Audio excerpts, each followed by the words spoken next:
La Fundación SCP. Los artefactos SCP suponen un grave riesgo para la seguridad global. Varias agencias de todo el mundo operan para mantener la independencia de la humanidad de amenazas extraterrestres, extradimensionales y extrauniversales. En el pasado la raza humana ha estado a merced de estos extraños objetos y fenómenos, pero hemos llegado a un punto en la historia en el cual podemos comenzar a controlar y contener estos desafíos a las leyes de la naturaleza. No tienes ninguna necesidad de entender cómo o por qué funcionamos. Lo que necesitas entender es lo vital que es nuestra misión. Los objetivos de la Fundación. Observar fenómenos preternaturales y desarrollar nuevas teorías científicas basadas en su comportamiento observable. Contener fenómenos potencialmente peligrosos. Desarrollar protocolos de seguridad para enfrentarse a fenómenos futuros. Observar, detener y destruir a cualquier persona o cosa que nos impida cumplir con los objetivos anteriores. Informes sobre SCP. Una de las funciones más esenciales de la Fundación es la de compilar y consolidar información sobre los artefactos que están en nuestra posesión, u observados que se encuentran fuera de nuestro alcance o área de influencia. Para cada fenómeno observado deben existir unos procedimientos especiales de contención. Una de las principales prioridades es ayudar a los empleados de mayor rango en el diseño de estos. Estos informes son los fundamentos de la Fundación. También es imperativo que estos documentos jamás se filtren al público general. Si una organización no ajena a la información que se manejamos detecta y rastrea estos archivos hasta la fuente original, podría significar un desastre para la Fundación y los objetos que están actualmente bajo nuestro control. La humanidad en su estado actual ha existido desde hace alrededor un cuarto de un millón de años, pero tan solo los últimos 4000 han tenido alguna importancia. ¿Qué hemos hecho durante esos 250.000 años? Nos hemos apiñado en cuevas y alrededor de pequeñas fogatas, temerosos de las cosas que no entendíamos. Era más que explicar por qué el sol salía por el horizonte, era el misterio de enormes pájaros con cabezas humanas, y de rocas que cobraban vida propia. Así que los llamamos dioses. Y demonios. Y les suplicamos que nos evitaran desgracias y rezamos por nuestra salvación. Con el tiempo, sus números disminuyeron y los nuestros aumentaron. El mundo comenzó a cobrar sentido cuando hubo menos cosas a las que temer. Aún así, lo inexplicable nunca puede desaparecer del todo, como si el universo exigiera lo absurdo e imposible. La humanidad no puede volver a esconderse atemorizada. Nadie más nos protegerá, debemos de hacerlo nosotros mismos. Mientras el resto de la humanidad habita en la luz, nosotros debemos mantenernos firmes en la oscuridad para combatirla, contenerla y blindarla de los ojos del público, para que otros puedan vivir en un mundo cuerdo y normal. Nosotros aseguramos. Nosotros contenemos. Nosotros protegemos. La Fundación. Clandestina y presente en todo el mundo, la Fundación SCP opera más allá de cualquier jurisdicción, apoyada y con la confianza de todos los grandes gobiernos del planeta en la realización de la tarea de contener objetos que comprometen la normalidad. Muchos de estos objetos representan tanto un peligro físico como una desconfianza psicológica para la población a escala mundial, así como una amenaza a sus creencias y a la continuación de su vida normal. ¿Pero por qué la Fundación se llama SCP? ¿Qué significa SCP? SCP, sus siglas en inglés significan S, Secure, o en español asegurar. C, Contain, o en español, contener. P, Protect, que en español significa proteger. Procedimientos especiales de contención. Estos documentos son informes concisos sobre objetos individuales en estado de contención en instalaciones, redactados por el personal de la Fundación. Son un resumen de las amenazas que presenta el objeto, y lo describen tan solo con los detalles necesarios ya que el tiempo es importante cuando se produce una brecha de seguridad u otro evento. Estos objetos pueden ser un artefacto, un lugar, una persona, un animal o incluso un evento. Se les da un número de ítem como SCP-XXXX para su categorización. Los SCP pueden pertenecer a una de estas tres categorías: seguro, Euclid y Keter. Esta clasificación da una idea de la amenaza que representa dicho objeto. Cada elemento posee una descripción, foto en ocasiones e instrucciones con el respectivo tratamiento que hay que darle en el caso de toparse con alguno. Los objetos que contiene esta fundación se clasifican en tres categorías: seguro, La sección de los objetos seguros, aquí se contienen los de menor peligrosidad, los objetos de los que no se sabe mucho ya que se ha dado prioridad de investigación a los más amenazantes. No es de máxima prioridad mantener en cautiverio estos objetos ya que no es primordial mantener exenta a la humanidad de su conocimiento, pero de todos modos, a largo plazo, el mal uso de estos podría causar desastres. La designación de seguro está asignada a objetos que pueden ser fidedigna y eficazmente contenidos.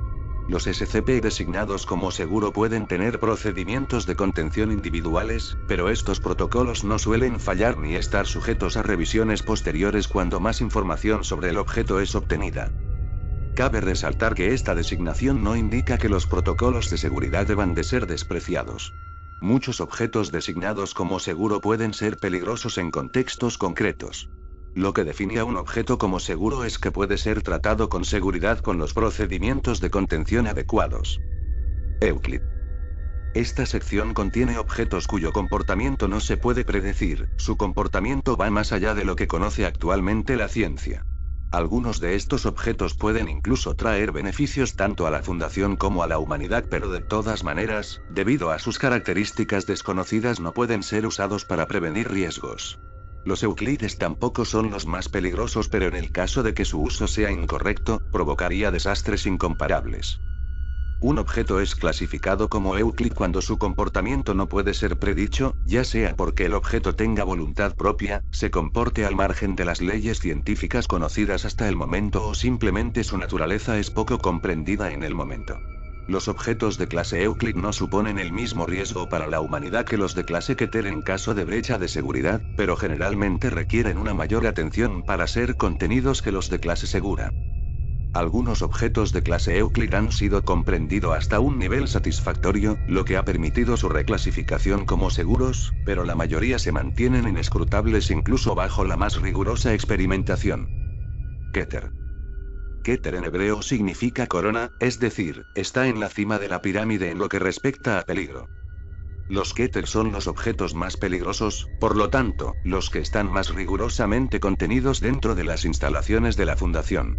La liberación o uso de estos elementos puede causar una destrucción significativa en los lugares por los que pase, por lo que se recomienda destruirlos apenas se tope con alguno. Ciertos objetos no deben ser destruidos ya que un intento de eliminarlo sería más peligroso que mantenerlo contenido en la Fundación. La designación Keter está asignada a objetos que, a, muestran una activa hostilidad hacia la vida humana, la civilización o espacio-tiempo, y b, son capaces de causar una destrucción significante en el caso de que se produzca una brecha de seguridad. Estos sujetos deben ser catalogados y contenidos de acuerdo con los procedimientos especiales de contención, y destruidos si es posible. La hostilidad hacia la raza humana no es de por sí razón suficiente para la clasificación como Keter. Esta clasificación indica no solo que el objeto es capaz de infligir un daño devastador a la vida humana y a la civilización, sino que los protocolos de seguridad deben de ser seguidos de manera precisa para prevenir este evento. La investigación sobre métodos de neutralización de los objetos de clase Keter es una de las prioridades de la Fundación. Los casos en los cuales objetos de clase Keter que han sido neutralizados por el personal de la Fundación y que aún permanecen su custodia son poco comunes. Además de los objetos Keter cuya destrucción parece imposible debido a su aparente invulnerabilidad o circunstancias similares, hay algunos objetos Keter de alto valor táctico para la Fundación, y otros cuya destrucción es más arriesgada para la humanidad que la continuación del confinamiento habitual. Anómalos, archivados, desmantelados. Anómalos. Objetos que han sido catalogados por la Fundación como no meritorios de más estudio o contención especial. Algunos de estos objetos están catalogados en la lista de objetos anómalos. Nota. Ningún objeto con designación de SCP está categorizado como anómalo, pero alguno de este último grupo ha pasado a obtener esta designación. Neutralizados. Cualquier objeto que ha sido destruido o ha perdido sus efectos extraños, adversos o extradimensionales. Los objetos clasificados en esta clase deben contener una nota refiriéndose a qué clase pertenecían cuando aún eran un SCP activo. Desmantelados. Clase reservada para objetos no solo destruidos, sino también repudiados por la Fundación. Están recogidos en la lista de objetos desmantelados. Niveles estándares de seguridad. Nivel 0, nivel del personal de operaciones estándar. El personal de este nivel tiene estrictamente prohibido cualquier contacto con un SCP. El incumplimiento de esta norma de protocolo conllevará el fin de dicho personal. Nivel 1, nivel estándar para el personal asignado al mantenimiento de SCPs. El personal y su SCP asignado se anota como el número del nivel / número de SCP. Ejemplo 1, 173. Nivel 2, nivel del personal involucrado en la vigilancia de un objeto SCP. La anotación es igual que la del nivel anterior, con la adición de un guión, si el personal en concreto tiene asignados más de un SCP. Ejemplo 2, 173, 847, 423. Nivel 3, todo el personal de seguridad del lugar 19 o de otro cualquier recinto que resguarde un SCP debe tener este nivel de seguridad. También permite el acceso a todos los SCP no Keter. Nivel 4, personal con rango de comandante. Permite acceso a todos los SCPs no Keter. Nivel 5, es el rango más alto que se puede poseer. La mayoría de las personas que lo componen pertenecen a lo 5. A algunos miembros del personal directivo senior staff se les ha sido concedida esta distinción debido a la necesidad repetida de trabajar con objetos de clase Keter. Nota. Esta estructura de niveles y rangos no está relacionada con ninguna jerarquía militar. Niveles no estándares de seguridad. D. El personal de nivel D es asignado a objetos de nivel Keter. Aviso: el personal D de un objeto SCP tiene totalmente prohibido interactuar o hablar con personal a cargo de otros objetos SCP. El personal D suele estar compuesto por reos. Sin embargo, en caso de crisis de personal, se puede activar el protocolo 12 para poder reclutar a personas inocentes o de crímenes menores. Todo el personal de nivel D debe de ser terminado después del primer mes, y más personal debe estar preparado para reemplazarlo. Después de que unas dependencias se les sean asignadas, el personal solo debe contactar con los clase D a través de un intercomunicador. Todo el personal de clase D debe ser sometido a una prueba de polígrafo diaria. Si fracasan en acabar o aprobar el test, serán terminados.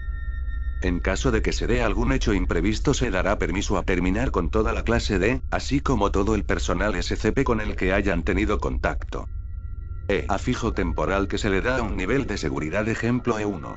El nivel se le da al personal a cargo de un objeto SCP recién descubierto, y que todavía está en un estado de inseguridad o incontrolado. El personal debe cuidar y vigilar dicho SCP.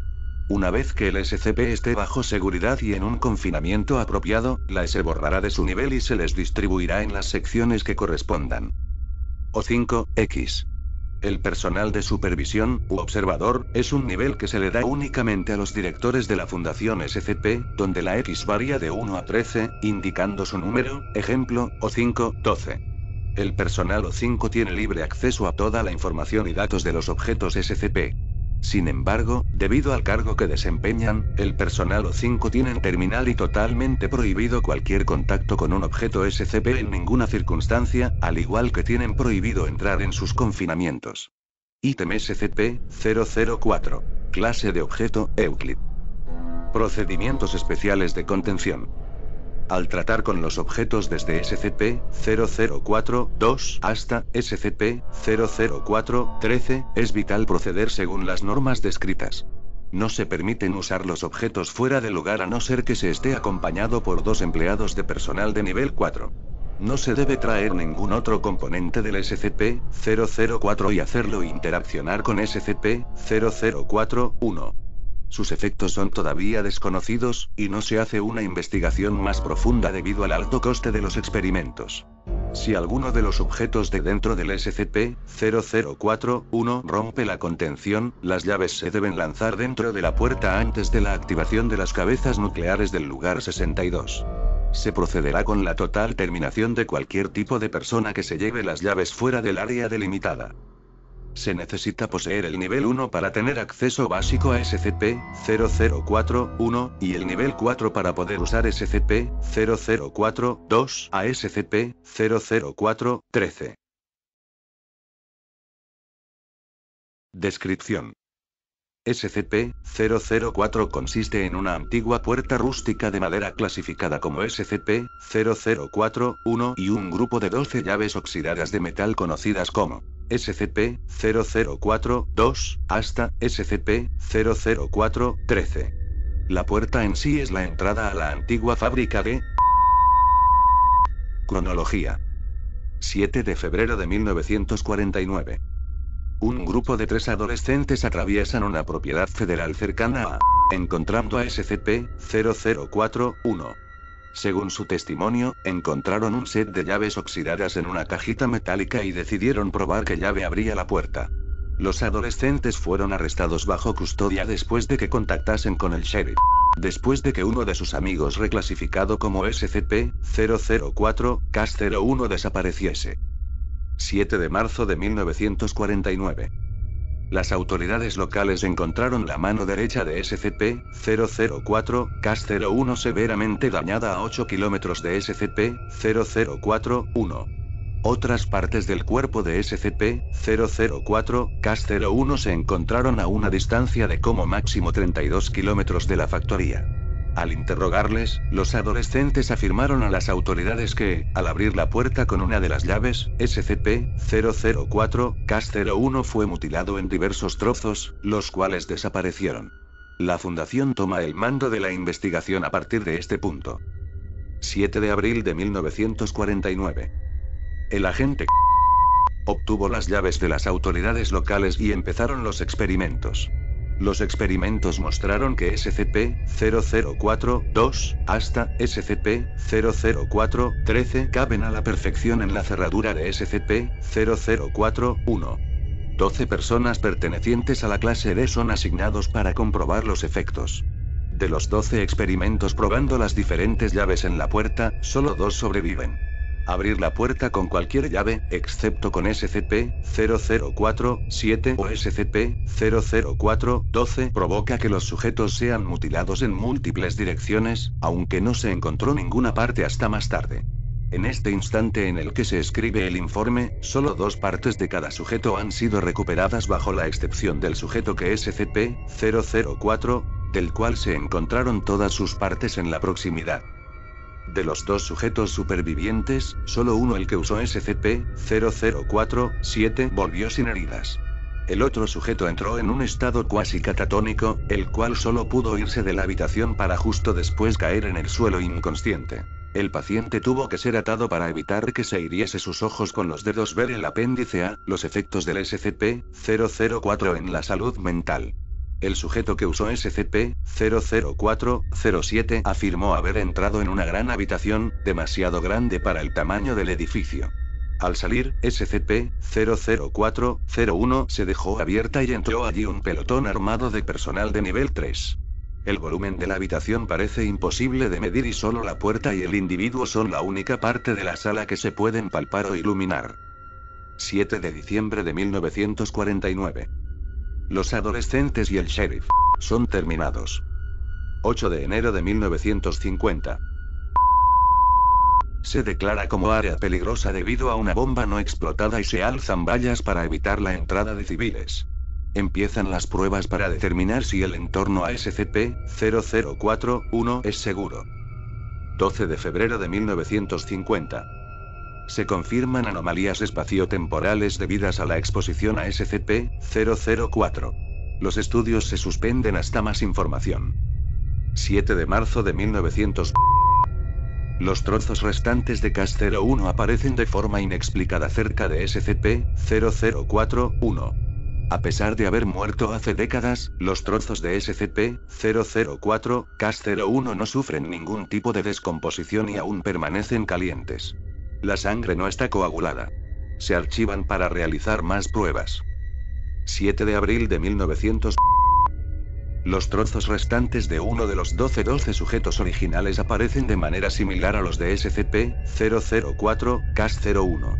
Se les asigna el nombre en clave SCP-004-CAS-02. Las pruebas sugieren que ambos usaron SCP-004. 21 de marzo de 1999.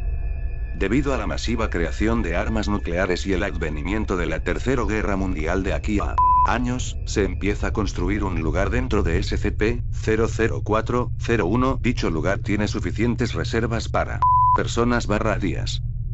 21 de abril de 1999. Ha ordenado que se expanda el sitio dentro de SCP-004-01 para incluir lugares de emergencia para contener a todos los SCP móviles y una base de datos de petabytes para todos los datos SCP. Esta instalación se le llama Lugar 62. 25 de septiembre de 2000.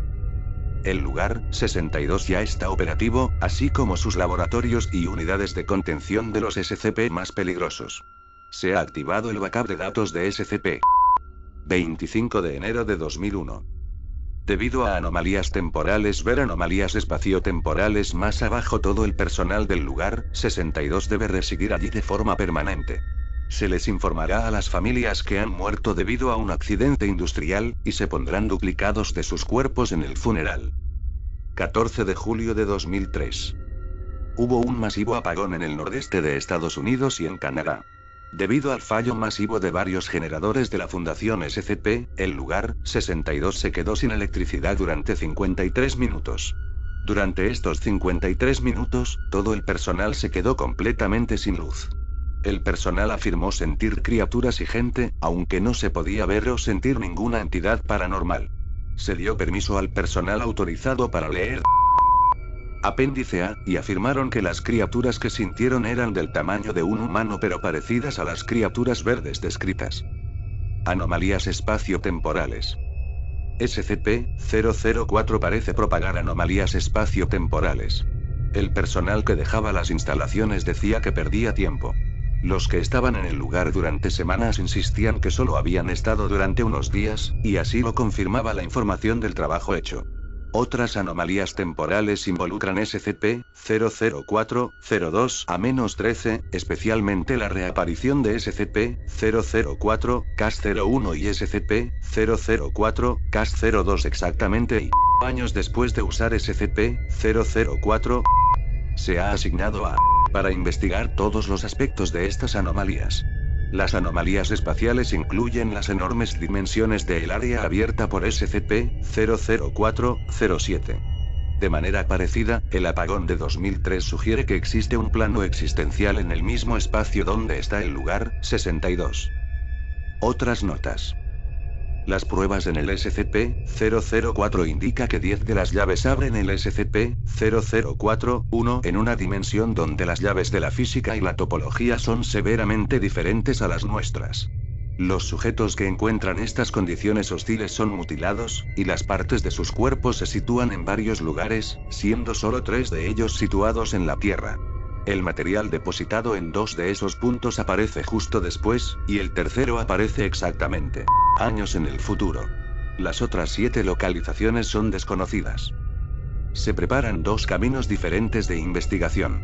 La primera sobre cómo sobrevivir a las situaciones hostiles del SCP-004. Y el segundo, datos eliminados, sugiere que SCP-004-2 a 13 abren otras puertas aparte de la SCP-004-1. Apéndice a efectos mentales del SCP-004-12. Todo el personal de clase D que ha usado el SCP-004-12 vuelve en un estado catatónico, incapaces de hablar. Algunos tienen suficiente energía para intentar cerrar los ojos. De 15 sujetos, 4 han sobrevivido. Uno ha recuperado la habilidad de hablar, después de una larga recuperación psicoterapéutica. Fue capaz de decirle al psicoterapeuta que vio una criatura verde masiva, tan grande que gran parte de la criatura se extendía de su campo de visión. Mostró signos de miedo innato y que reconoció que fue algo como si alguna cosa desterrara mis miedos primarios y le implantó memorias incomprensibles. El sujeto muestra aguda amnesia anterograda y retrógrada. Apéndice B. Ítem SCP-004-14. Fecha de hallazgo 9 de febrero de 1950. Origen. Descubierto en algún lugar de la área de la factoría, en la antes no descubierta oficina del manager. Descripción. El objeto parece ser una caja de 182 centímetros por 129 centímetros, no barnizada de madera. Es posible que la caja fuese abierta por la llave segura, la SCP-004-7, al igual que 5 de las llaves no seguras. Ver documento SCP-004-1. Al abrir SCP-004-14 con SCP-004-7 se abre automáticamente. El volumen interior de la caja es exactamente 5 veces mayor que el exterior. Los objetos dejados en la caja no parecen afectar a la masa de la caja, así como tampoco a sus otras propiedades. Cuando la caja se cierra, todos los objetos dentro se desvanecen irremediablemente. El personal cerrado dentro de la caja también se puede perder irremediablemente. El personal perdido de esta forma parece afectar muy severamente los sueños experimentados por datos eliminados.